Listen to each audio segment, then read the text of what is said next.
And now I'd like to talk to you about double stops. Double stops is when you play more than one string at the same time. We're going to just keep it simple right now and have the second string be an open string. So let's figure out what we're going to play on the string that's not the open string. We'll start at the bottom of the instrument.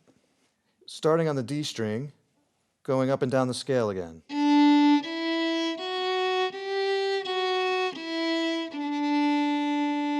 Now let's add the open G string for that whole phrase.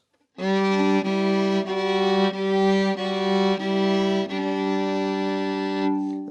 you're playing double stops. Now you can do that with a legato long bow, or you can do it with short bows.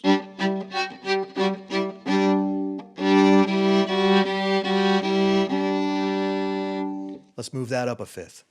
Starting on the A string, doing our 1, 2, 3 and back. Open, 1, 2. Now adding the open D underneath.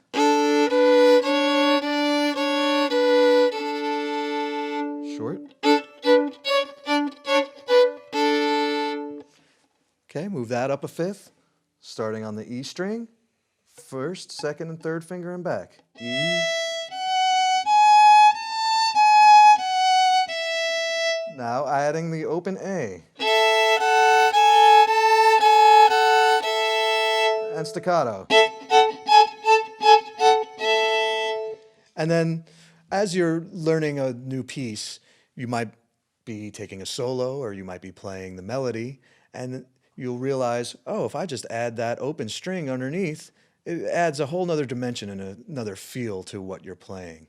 And you can use it in all sorts of facets of your playing. Like something like that. Okay, I'd like to talk about pizzicato. Pizzicato is also known as plucking. You're plucking the strings rather than bowing them. There's two styles of pizzicato that I like to play. One is the classical style, and that is like this.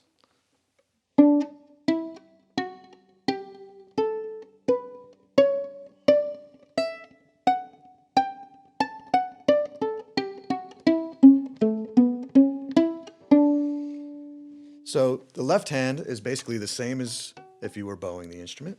And then your right hand, I like to put my thumb right here, the corner of the fretboard, and then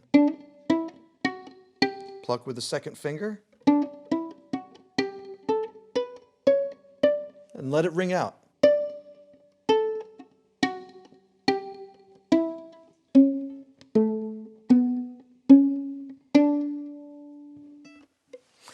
Another style of pizzicato, which I like to play, especially if I'm taking a solo, is treating it more like a guitar and having it down here. And when I do this, I tend to bend notes and really treat it as if it was a guitar solo. So.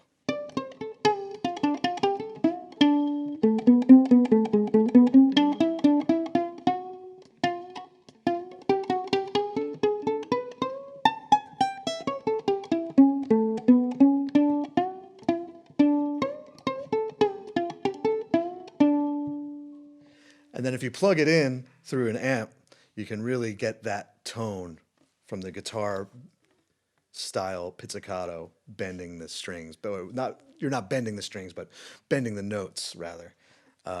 It's a fun way to have a different approach to the instrument. We've gone through a variety of techniques on the violin. I'd like to recap everything that we've done so far.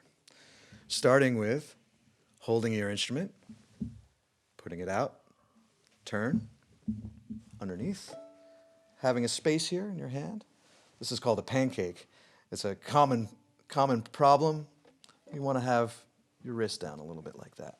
Holding your bow, putting your thumb underneath, 4 fingers curved and on top.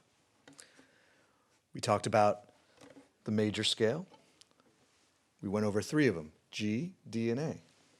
G major.